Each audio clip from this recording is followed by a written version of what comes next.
우크라이나로서는 상당히 뭐랄까요, 타격이 될 가능성이 있습니다. 그러니까 농업 기반은 분명히 남아 있지만 이 공업 기반을 계속 유지하기 위해서는 이 지하 자원이 풍부한 지역을 계속 가지고 있어야 되는데 그 지역을 지금 러시아에게 넘겨줄 상황이 되어 있죠. 지금 서방으로부터는 독재자. 그런데 그렇다면 왜 정권이 교체되지 않는가?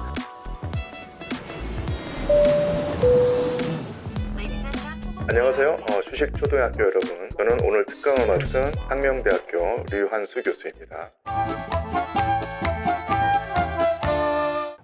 이게 지금 벨라루스 대통령이 알렉산드르 루카셴코라는 이름을 가진 분인데 1991년에 벨라루스가 소비에트 연방이 해체되면서 독립국가가 되었는데 그때 이제 권력 수반은 당시 국회의장격에 해당하는 직책을 가졌던 슈스케비치라고 하는 분이었는데 그로부터 몇 해가 흘러서 1993년에 대통령제로 바뀌었어요. 그래서 대통령에 선출된 사람이 바로 알렉산드르 루카셴코라고 하는 인물이었죠. 그리고 주기적으로 선거가 있었지만 그때마다 연임을 하면서 지금까지 대통령 직위를 유지하고 있습니다. 30년 동안 집권을 하고 있죠. 그래서 가장 현재 전 세계에서 가장 최장기 집권을 하고 있는 정치가가 알렉산드르 루카셴코라고 하는 인물일 것입니다. 원래 루카셴코는 벨라루스 사람인데요. 당시 소비에트 연방 시절이었기 때문에 소련에서 성장을 했고 소련군에서도 이제 복무를 했습니다. 그리고 벨라루스 공산당의 어떤 당원으로 당시에 상층부의 어떤 부정부패를 비판하고 그 부분을 공격함으로써 이 전국구 정치인으로 성장을 했고요. 그리고 1993년에 대통령에 선출이 되면서 초대 대통령이 되었고 지금까지도 계속 그 권력을 유지하고 있죠. 그런데 눈치채셨겠지만 권력을 연장하는 방법이 상당히 강압적인 어떤 통치로 야당을 탄압하고 자기 반대파를 억누르는 모습을 보이고 언론을 통제하는 모습을 보였기 때문에 여러 차례의 대통령 선거에서도 계속 대통령으로 선출될 수 있었죠. 그래서 지금 서방으로부터는 독재자 라는 어떤 비판을 받고 있습니다. 그런데 그렇다면 왜 정권이 교체되지 않는가? 이 부분을 우리가 궁금해 하겠죠. 그리고 서방 언론으로부터도 정말로 심한 공격을 받고 있기 때문에 국제적인 어떤 평판도 별로 좋지가 않습니다. 그래서 한번 살펴보자면요. 당연히 반대 세력을 상당히 심하게 탄압을 하기 때문에 반대파 내지는 야당이 제대로 활동을 할 수 없어서 이런 권력이 유지되는 측면도 있지만 그거 하나만으로 설명하기는 쉽지가 않고요. 역시 중요한 것은 경제였습니다. 벨라루스, 러시아, 우크라이나가 1991년에 독립을 하고 독자적인 국가가 되고 나서 자본주의로의 체제 전환이 이루어졌죠. 소비에트 연방 시절에 중앙집권적인 공산주의 경제체제를 가지고 있다가 1991년에 급격하게 체제 전환을 해서 국영기업이 민영화되고 그리고 철저한 시장 논리에 따라서 물건값이 정해지고 자원이 분배되는 자본주의 체제로 전환을 했는데 체제 전환기에 가장 극심한 혼란과 고통을 겪었던 나라가 바로 우크라이나였고요.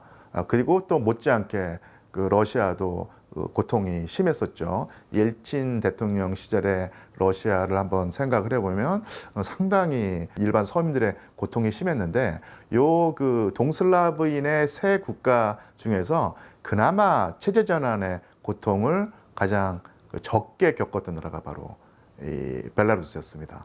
그래서 루카셴코 대통령은 내가 통치하니까 이 고통이 적었고 이 체제 전환의 속도를 빨리 할 수 있었고 지금 체제가 안정화된 것이 아니냐, 뭐 이런 식으로 주장을 할 수 있는 근거가 된 거고요. 물론 그 벨라루스의 경제 수준이 서유럽만큼 이렇게 높은 것은 아니지만 후진국은 결코 아닌 셈입니다. 그리고 이 체제 전환을 하면서도 무상교육과 무상의료 체제를 지금까지 유지하고 있다고 그래요. 이게 상당히 놀라운 어떤 성과라고도 할 수 있죠. 그래서 사실 그 소비에트 시절에 일반 국민들에게 가장 호소력이 있는 정책이 바로 무상교육, 무상의료였는데 이게 자본주의로의 체제 전환을 겪으면서도 벨라루스에서만큼은 이것이 유지가 되었습니다.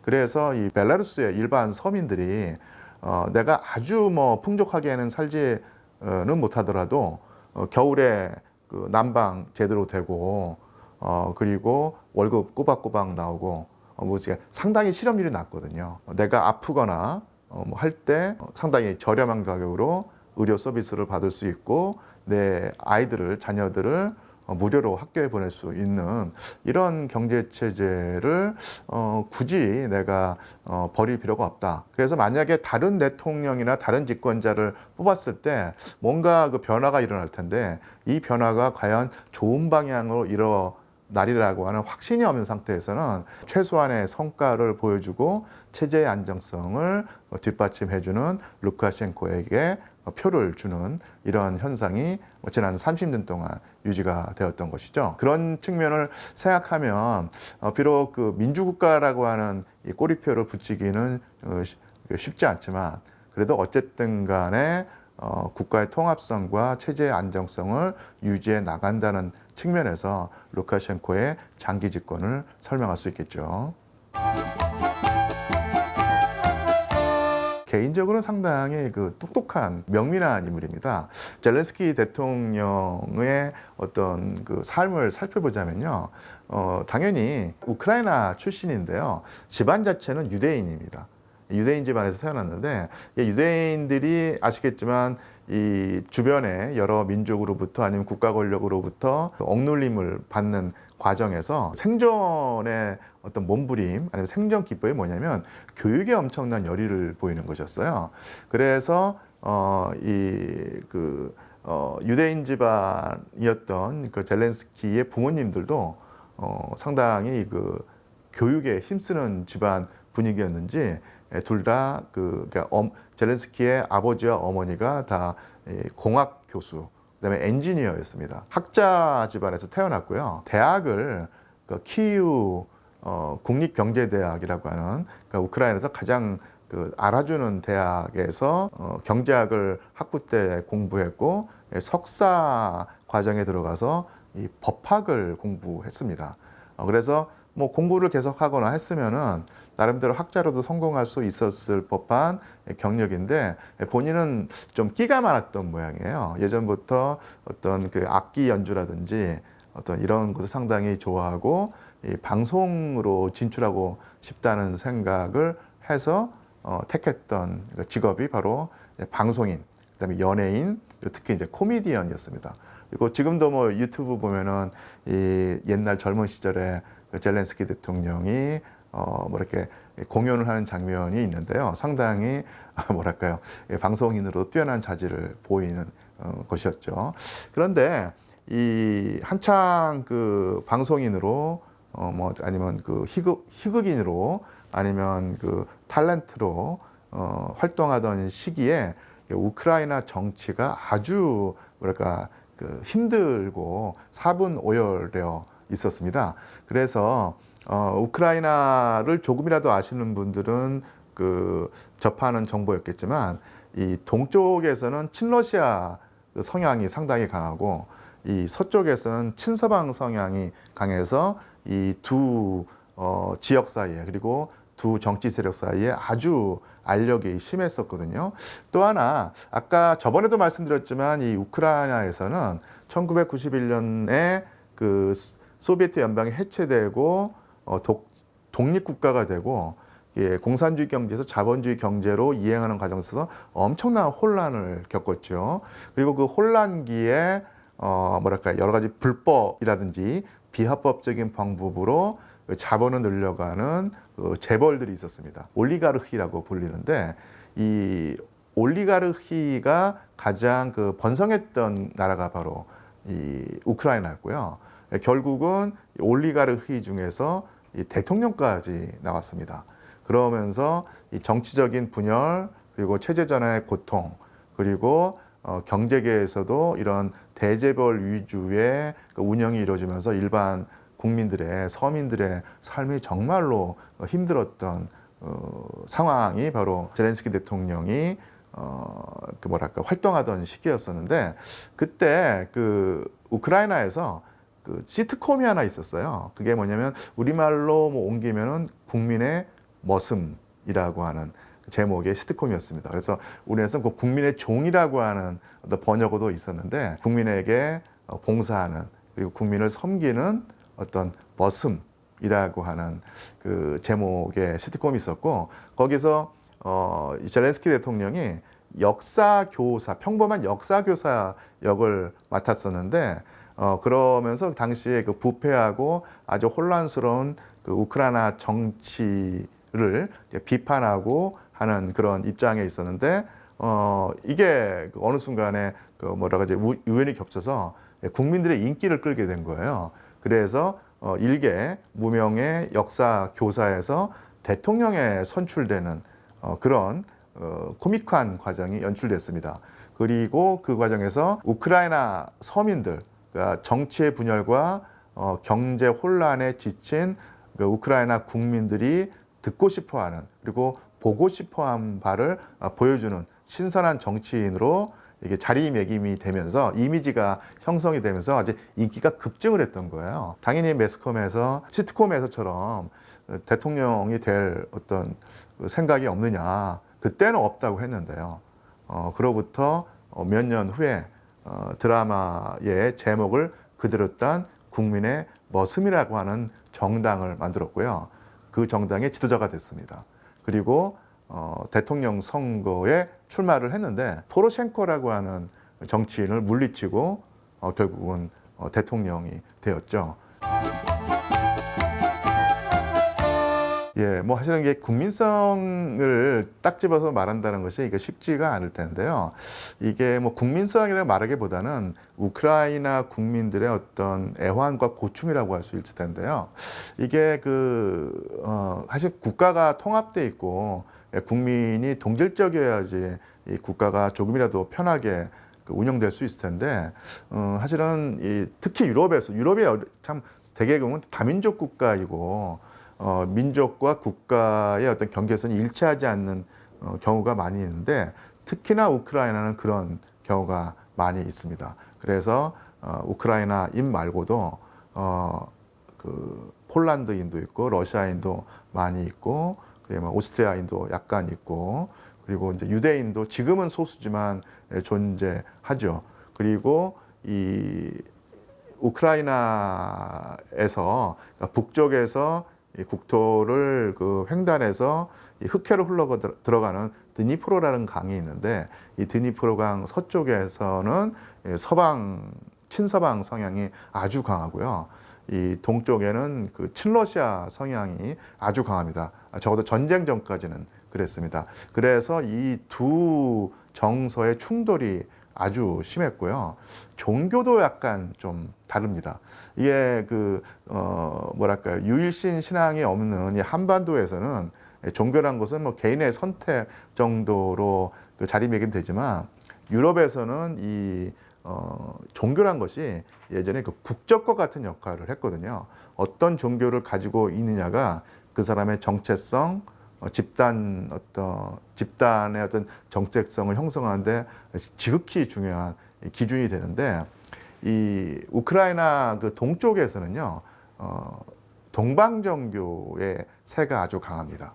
그래서 이 동방정교에서는 기독교 그리스도교 세계에서 로마 교황을 최고의 어른으로 인정하지 않는 그런 교회들의 모임이 바로 정교거든요. 요 우크라이나 서쪽에서는 조금 상황이 다릅니다. 예전에 그 가톨릭 국가였던 폴란드의 지배를 꽤 오랫동안 받았기 때문에 가톨릭 세력이 또 존재하고요. 어느 순간에는 이 가톨릭과 정교가 융합이 됐던 거예요. 그래서 전문 용어로 우니아트 교회라고 하는데 어떤 분들은 동방 가톨릭이라고 하는 번역어로 쓰기도 합니다. 이 우니아트 교회 아니면 동방 가톨릭이 뭐냐면요. 예배 의식이라든지 교리에서는 정교의 어떤 것을 그대로 따르는데 단 교회의 최고 어른은 바로 로마에 있는 교황이시다. 이것을 인정하고 있는 거예요. 그러면서 적절하게 서방의 전통과 이 동방의 전통이 그 융합되어 있는 그런 교회가 바로 우니아트 교회 아니면 동방 가톨릭 교회인데 이 동방 가톨릭 교회가 뿌리 내리거나 아니면 상당히 교세를 가진 지역이 바로 우크라이나 서부입니다. 그래서 이런 식으로 정치적 정서도 다르고 신앙을 통한 정체성도 다르기 때문에 이것이 바로 오늘날 1991년에 독립국가가 됐던 우크라이나의 가장 큰 어떤 고충이고요. 결국은 우크라이나가 안고 있는 현재의 시련의 어떤 뿌리가 바로 그런 동서의 어떤 분리, 동쪽과 서쪽이 서로 하나의 국민으로 통합되지 못하는 이런 상태에서 그런 그 뭐랄까 비극과 고충이 비롯되었다고 할 수 있죠. 일단 우크라이나 마찬가지로 평원지대인데요. 일단은 내륙 국가는 아닙니다. 이 흑해에 그 접해 있고 흑해 연안에서 가장 중요한 지형이 바로 지금은 우크라이나 영토에서 뭐랄까요 박탈되어서 러시아에 편입되어 있는 지역이 바로 크림반도이죠. 이 크림반도가 2014년까지는 우크라이나 영토였고요. 또한 그 흑해에서 가장 아름다운 항구라고 하는 평을 듣던 지역이 바로 오데사 항이었습니다. 그 오데사 항이 이 우크라이나의 무역 항으로서 엄청나게 큰 중요성을 가지고 있죠. 역사도 깊고 경제적으로도 상당히 중요한 지역이고 정치적으로도 바로 지금 우크라이나가 러시아에게 크림반도를 빼앗긴 상태에서 내륙 국가로 전락하지 않게 해주는 거의 유일한 어떤 그 교두보라고 할까요? 아니면 그 항구가 바로 오데사 항이었던 것이죠. 자, 그래서 이렇게 말씀드리자면 그 우크라이나는 내륙 국가는 아니고 바다와 접해 있지만 이 최근에 어떤 전쟁과 정치적인 갈등 속에서 잘못하다가는 이 오데사 항을 빼앗기기라도 한다면 내륙국으로 전락할 가능성도 있다. 이런 특성을 가지고 있고요. 하지만 농업 자원에서는 이 무궁무진한 어떤 잠재성과 아니면 가능성을 가진 나라입니다. 우리가 그 지리 시간에 가장 농사짓기에 좋은 어떤 그런 토양을 버리고 흑토라고 부르죠. 근데 그 검은 땅인데 단지 그 검다고 해서 뭐 특징이 아니라 이게 워낙 그 유기물질을 많이 함유하고 있어서 그야말로 그 씨만 뿌리면 쑥쑥 그 곡식이 자라는 그런 토양이 바로 흑토지대인데 이 우크라이나의 영토 거의 대부분이 바로 흑토지대입니다. 그래서 농업이 발달할 수밖에 없는 그런 자연 환경을 가지고 있고요. 또한 뭐 산지가 거의 없이 거의 다 그 벌판, 들판이기 때문에 거기다가 아까도 말씀드린 것처럼 흑토지대이기 때문에 뭐 원래부터 그 농업이 아주 발달한 지역이었고 따라서 거의 대부분의 인구가 그 농업 인구였고요. 워낙 그 밀 생산이나 곡식 생산이 많이 이루어지고 있었기 때문에 우크라이나의 별명이 유럽의 빵바구니, 가장 곡식, 빵이 풍족한 지역이었다고 하는 별명을 가지고 있었고요. 반면에 또 하나 그 공업 기반도 상당한 것이 이 우크라이나의 그 동쪽 지역에서는 이 천연 자원이 아주 풍부합니다. 지하 자원이 아주 풍부하고요. 뭐 텅스텐이라든지 철광석이 많이 나고 가장 중요한 게 뭐 물론 지금은 그 사양 산업이 됐지만 이 산업에서 가장 중요한 그 원료 중에 하나가 바로 석탄일 텐데 이 돈바스 지역이라고 하죠. 이 돈바스를 검색해 보면 아마 그 연관 검색어로 탄전지대란 말이 나올 겁니다. 그래서 가장 질 좋은 석탄이 산출되는 곳이 바로 우크라이나 동부 이 돈바스 지역이었죠. 그래서 지금 이 돈바스 지역의 거의 대부분이 지금 러시아군에게 점령당한 상태일 텐데 이런 상태로 전쟁이 끝나고 국경선이 만약에 그대로 확정이 된다면 우크라이나로서는 상당히 뭐랄까요 타격이 될 가능성이 있습니다.